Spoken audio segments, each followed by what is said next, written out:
Yes, tukwaniriza natera ku mukutu gwaffe omuganzi ogumanyikiddwa nga Uganda Mukamuli amanya nedoboozi Pampita Ntambi Jimso Rich Boya Maxudi Junior webale kuba nti weekumira wano mpola mpola mwana wa mama ne Tumblr 24/7 webale kuba nti osubscribinga ate nawe atana bakuba nti osubscribinga kugamba nti oluddewo subscribe tubeere nga tutambula ffenna mpola mpola olunaku lwaleero tukuleetedde Queen Kama Shiba, Queen of the area, Uganda's #1 female artist. Atenga yomu ku bakyala bakyasinze okuba nti babalagavu mu Uganda. Shiba alina ebintu byazenga ayogerako mpola mpola. So nolwekyo nkugamba nti tula okalire tubeere nga atuse tula emboozi eno empanvu oba enyimpi mpola mpola. Tula okalire mbeere nga mbikutuusaako biki Shiba byayogedde mpola mpola. Now twalabyeko mwana muwala amanyikiddwa nga Shiba Kalungi ng'akola remix eya Cholina Omanyi oba nga featuringa TV presenter amanyikiddwa nga Crystal Panda mu video ko gatano oluyimba lwabe olupya olumanyikiddwa nga Cholina Omanyi era nga lwetwogera oluyimba luno luzezimu ku kisazinzo okuba nti zitraininga mu bavubuka ku lukalala oba mu nsi yattu Uganda. Oluyimba luno lutandise okuba nti lupikinga airplays n'okuba nti lugoinga presses mu Uganda era nga abavubuka balwetanidde nnyo. So nolwekyo Shiba Kalungi yavuddeyo n'abako statement gy'akola olunaku lwaleero. Shiba Kalungi agamba nti talabanga ku musajja ali hard working nga Crystal Panda era talabanga ku musajja ali talented nga Crystal Panda era talabanga ku mwana mupya oba ali fresh mu music industry agenda okuba nti deliveringa ebintu byakabi nga Crystal Panda. Shiba yavuddeyo n'agamba nti nze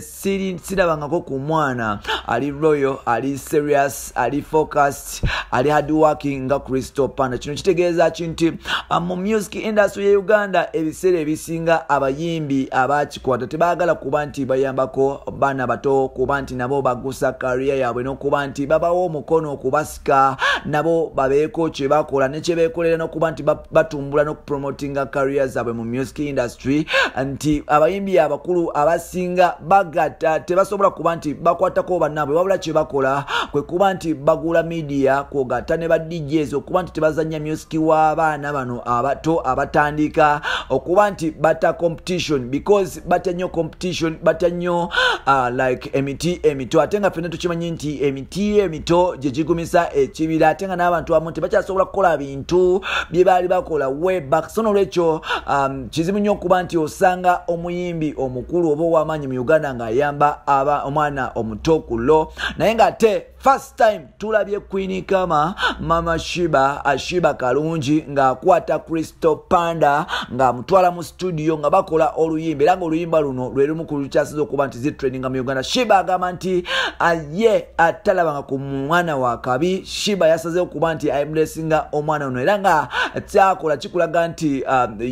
yes akuze ne byakola takyakola bintu bya competition wabula yasazeewo okuba nti azimba industry era nga Shiba yavuddeyo n'awaana Crystal Panda n'agamba nti Crystal Panda y'omu ku basajja abakyasinze okuba nti babalagavu n'okuba nti bayimba era nga byayimba ye bimunyumira era nga yasuubiza Uganda n'agamba nti Uganda amulindirire omwana amanyikiddwa nga Crystal Panda. Then bwe tugenda nga tukyali ku point ya Shiba Uganda tulina problem emu nti abayimbi buli akulamu balemererwa okuba nti baraisinga abaana abato y'ensonga lwaki tetulina music tetulina bayimbi basobola kuba nti competinga ku continent. Nti botunulira Nigeria omuyimbi amanyikiddwa nga Banky W yasobola okukwata Wizkid n'aba nti amupromotinga n'okuba nti amuteeka ku platforms ez'enjawulo era kati we twogerera Banky W si w'amaanyi nnyo mu music industry era n'abasinga wano eno muyinza okuba nga temumanyi batono nnyo abamanyi n'ennyimba ze naye ng'ate yaleeta Wizkid nti Banky W asawa zino ali proud because of Wizkid ate nga amufunamu akasente. Botunulira mwana muwala amanyikiddwa nga Yemi Alade y'omu ku bawala abato abajja nga baze competing ne Tiwa Savage naye nga we twogera Yemi Alade yatuletedde omwana omulala nga naye ali undersigned Marvin bali mu partnership ne Marvin bamuyita Rema Badman Commando omwana oyo yakuyimbira Bima bugendera Nigeria like Olomide alina abayimbi yatuletedde Joy Boy kugata Fireboy like yatuletedde Fireboy atenga Mr Easy yatuletedde gwe bayita Joy Boy yes anti bona